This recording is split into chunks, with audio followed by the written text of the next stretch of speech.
Hello दोस्तों, कैसे हैं आप। दोस्तों, जैसा कि आप जानते हैं इस संसार पर टाइम पर बहुत से पीर पैगंबरों ने जन्म लिया था और उनकी दरगाह बनी हुई है जगह जगह पर। हिंदुस्तान में भी बहुत सी ऐसी फेमस दरगाह है जो कि पीर पैगंबरों की है। लेकिन आज हम इस वीडियो के अंदर डिस्कस करेंगे, आपको ज़ियारत कराएंगे, आपको इन्फॉर्मेशन देंगे दिल्ली की प्रमुख 6 दरगाहों के बारे में। दरगाह के बारे में जानने के लिए प्लीज़ आपसे रिक्वेस्ट है इस वीडियो के अंदर लास्ट तक बने रहिएगा, सारी इन्फॉर्मेशन दी जाएगी। चलिए फिर स्टार्ट करते हैं और बने रहिए हमारे साथ। तो 6 नंबर की दरगाह है मटका पीर दरगाह, जो कि प्रगति मैदान के बिल्कुल पास में है। ये दरगाह हजरत ख्वाजा अबू बकर तुसी हैदरी कलंदरी की है। यहाँ पर इनके मुरीद खलीफा हजरत शेख रहमुद्दीन इराकी रहमतुल्लाह भी थे, जिनकी दरगाह यहाँ बनी हुई है। ये इराक से थे। कहते हैं इनके साथ साथ इनकी ज़ियारत भी करनी बहुत ज़रूरी है। ये हजरत निजामुद्दीन औलिया दरगाह से 4 किलोमीटर दूर है। कहते हैं बहुत दूर दूर से लोग आते हैं अपनी मन्नतें यहाँ पर लेकर।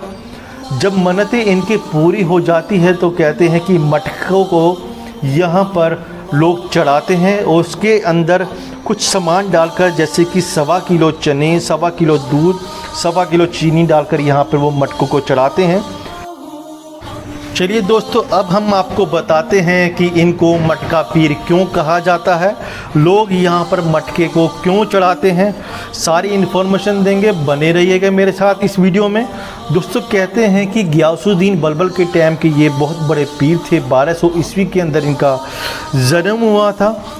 कहते हैं एक बारी एक इंसान यमुना नदी के पास आत्महत्या करने की कोशिश कर रहा था, खुदकुशी कर रहा था।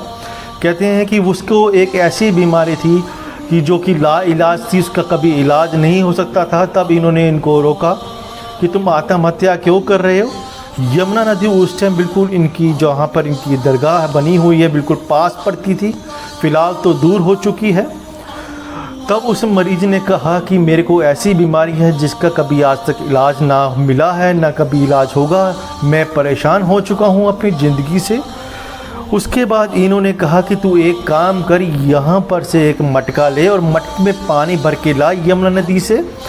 यमुना नदी से वो पानी भर के लाया तो उसके बाद इन्होंने उसका इलाज किया, पानी के अंदर आयतें पढ़ी कुरान की, तब वो मरीज़ बिल्कुल ठीक हो गया। तब से कहते हैं इनका नाम मटका पीर रखा गया था, जो कि बहुत ही फेमस दरगाह है। दूर दूर से अपने आते हैं मुरीद यहाँ पर मन्नतें लेके मरीज़ अपना इलाज करवाने के लिए। चलिए फिर आप भी ज़ियारत करिए इस दरगाह की। चलिए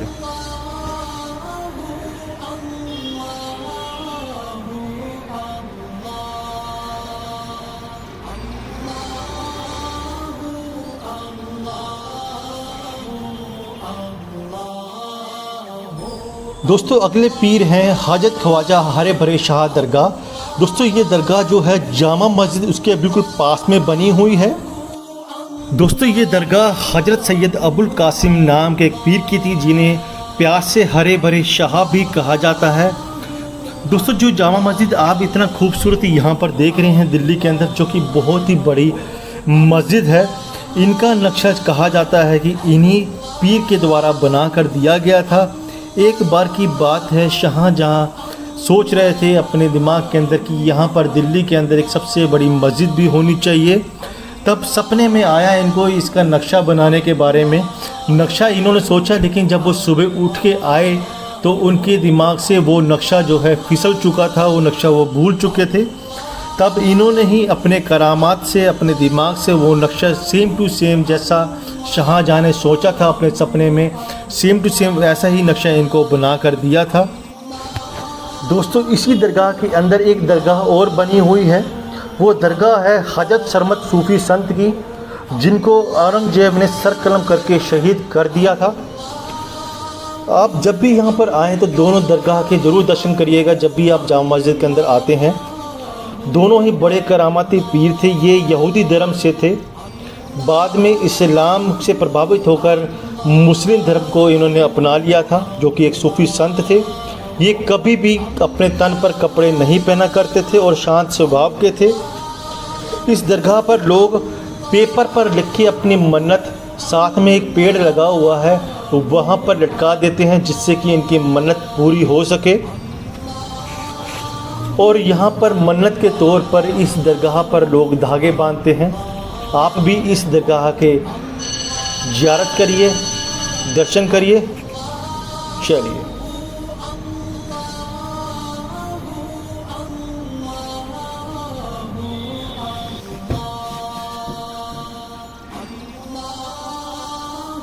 ख्वाजा बाकी बिल्लाह दरगाह पहाड़गंज दिल्ली। दोस्तों ये जो दरगाह है ये दिल्ली के पहाड़गंज इलाके के अंदर बनी हुई है। ये दरगाह जो है वो कब्रिस्तान के अंदर है। कब्रिस्तान क्रॉस करने के बाद आप इस दरगाह के अंदर जाएंगे।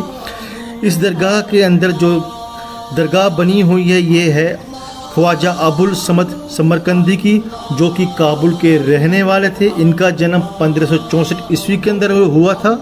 इनके पिताजी एक काजी थे, जो इनके फादर साहब थे दोस्तों वो एक काजी थे। इनका इंतकाल 1603 ईस्वी के अंदर हुआ था। इनके दोनों बेटे की जो है कब्र, जो इनकी बेटे की दरगाह है वो भी यहीं पर बनी हुई है। यहाँ पर बहुत से वलियों की, काजी और जो इनके मुरीद है इनकी दरगाह भी यहीं पर इनके साथ बनाई गई है। इनके छोटे बेटे ख्वाजा अब्दुल्ला की कब्र भी यहीं पर है। ये दोनों जो इनके बेटे हैं वो इनके बाद इनके खलीफा बने थे। ये बहुत ही शांत स्वभाव के थे। 8 साल की उम्र में ही दोस्तों इन्होंने कुरान पूरी पढ़ डाली थी। इनको हिंदुस्तान में पीर बाबा अमलकंजी ने ही भेजा था। किसी से ये ज़्यादा नहीं बोला करते थे। ये दिल्ली में आकर फिरोज शाह किला है उसके पास में एक मस्जिद है, वहाँ पर रहने लगे। यहाँ पर ही इनके वालिदा माता जी की कब्र भी है। इनका नाम मरियम है। साथ ही इनके बावर्ची जो यहाँ पे खाना बनाया करता था, इनकी कब्र भी यहाँ पर ही है। आप भी यहाँ पर आइए और इनकी ज़ियारत करिए। बड़ी ही फेमस दरगाह है, बहुत ही करामाती दरगाह है। दूर दूर से लोग आते हैं, कहते हैं इनकी मन्नतें पूरी होती है। दोस्तों इस दरगाह के बारे में भी, इस पीर के बारे में भी बड़ी फेमस किस्से हुए हैं। अगर आपने जानने हो तो इनकी मैंने अलग अलग वीडियो बनाई है सभी पीरों की। मेरी प्लेलिस्ट में जाइए, एक नया खोजी के अंदर जाएंगे आप तो आपको कंप्लीट इन्फॉर्मेशन मिल जाएगी। उस वीडियो के अंदर 15-15 मिनट की वो वीडियोस बनाई गई है। इनकी पूरी डिटेल दी गई है। ये दरगाह कहाँ पर पड़ती है, इनको दरगाह को क्यों फेमस है, सारी इन्फॉर्मेशन आपको मिल जाएगी। दोस्तों अगली दरगाह है ख्वाजा नसीरुद्दीन चिराग देहलवी, चिराग दिल्ली। इन्हें चिराग दिल्ली के नाम से भी जाना जाता है। यहाँ जो दरगाह है वो हजरत ख्वाजा नसीरुद्दीन महमूद चिश्ती देहलवी की दरगाह है, जिनका जन्म 1274 ईस्वी में हुआ था। 9 साल की उम्र में ही इनके पिता जो है उनका इंतकाल हो गया था। उसके बाद इनकी पढ़ाई इनकी जो वालिदा हैं, इनकी माताजी ने ही इनको कराई थी। ये कई दिनों तक बिना खाए पिए रह सकते थे, क्योंकि ये जो है अयोध्या के रहने वाले थे, यूपी के, और वहाँ से ये आ गए थे और कई सालों तक ये जंगल में रहे। इनके गुरु थे हजरत निजामुद्दीन औलिया, ये उनके खलीफा थे। उन्होंने ही इनको रोशन चिराग के खिताब दिया था।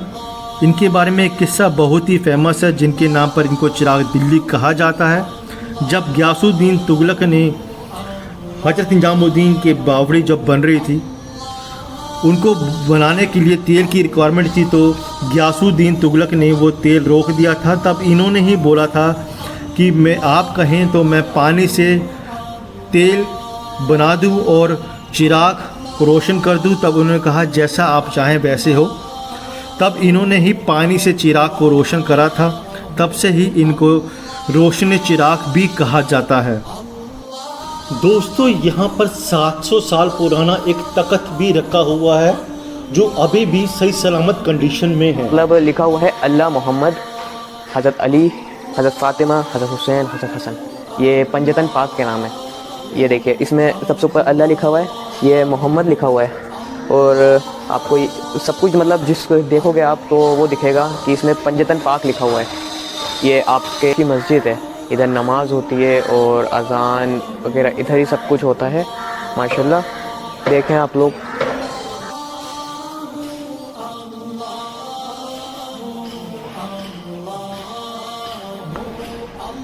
हजरत ख्वाजा निज़ामुद्दीन औलिया दरगाह निज़ामुद्दीन दिल्ली।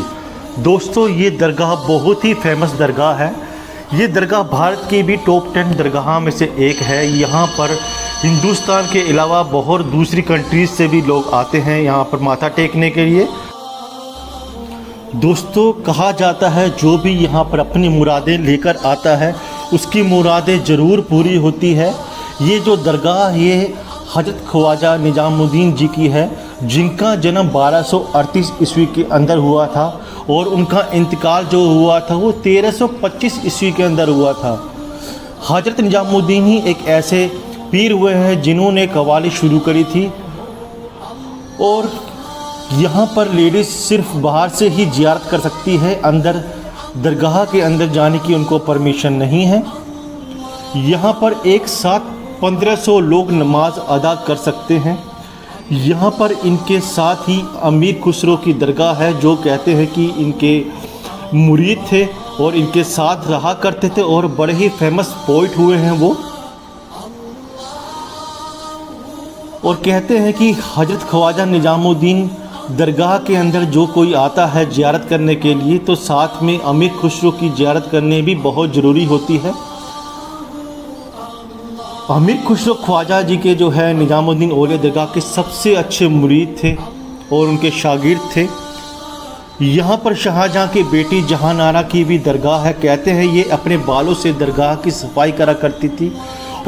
दोस्तों हजरत निज़ामुद्दीन औलिया दरगाह के अंदर वो बावली अभी भी है जिस वजह से हजरत ख्वाजा नसीरुद्दीन महमूद चिश्ती को रोशनी चिराग का खिताब मिला था और हजरत निज़ामुद्दीन ने ही उनको वो खिताब दिया था। उस बावली के पानी से ही उन्होंने चिराग को रोशन करा था, तब से इनका नाम रोशनी चिराग रखा जाता है। दोस्तों यहाँ पर एक मस्जिद और है जो कि अलाउद्दीन खिलजी के द्वारा ही बनाई गई थी और उन्होंने हजरत निज़ामुद्दीन औलिया को वो भेंट करी थी। आप भी इस मस्जिद के दर्शन करिए, ज़ियारत करिए। ये मस्जिद पूरे लाल रंग के पत्थर से बनाई गई है। ख्वाजा कुतुबुद्दीन बख्तियार काकी दरगाह। दोस्तों ये मेहरौली शरीफ के अंदर बनी हुई दरगाह है। ये दरगाह हिंदुस्तान की दूसरे नंबर की सबसे बड़ी दरगाहों में से एक मानी जाती है। यहाँ पर एंट्री करने के लिए हमारे को जो मेन गेट है बाबे ख्वाजा वहाँ से एंट्री करनी होती है। इनका जो असली नाम था वो था सैयद कुतुबुद्दीन बख्तियार। बाद में इनको काकी के नाम से भी जाना जाता था। अब इनको जो दरगाह बनी हुई है सैयद कुतुबुद्दीन बख्तियार काकी रहमतुल्लाह के नाम से दरगाह बनी हुई है। इनका जन्म 1173 ईस्वी में औश में हुआ जो कि इस टाइम किर्गिस्तान के अंदर है। बहुत ही छोटी सिटी है ये किर्गिस्तान के अंदर। किर्गिस्तान से ही ये दिल्ली के अंदर आए थे। इनके शागिर्दों में ख्वाजा फरीदुद्दीन गजशंकर थे जिनको हम बाबा फरीद के नाम से भी जानते हैं और इनकी दरगाह जो है वो इस टाइम पाकिस्तान के अंदर है। इन्होंने ही दिल्ली में सूफ़ी विचारधारा को फैलाया था। ये कहते थे कि अल्लाह को सिर्फ प्यार से ही पाया जा सकता है। ये एक सूफ़ी संत थे।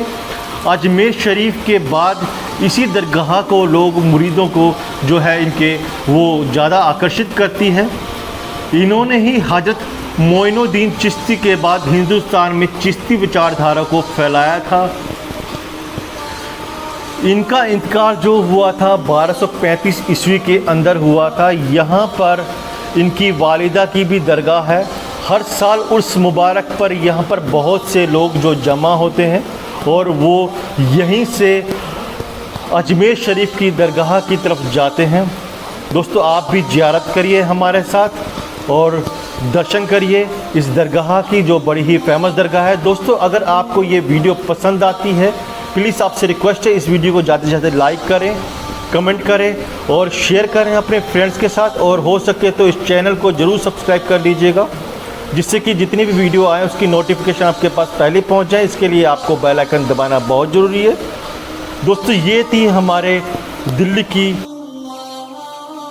टॉप 6 दरगाह जो कि बहुत ही फेमस है दिल्ली के अंदर।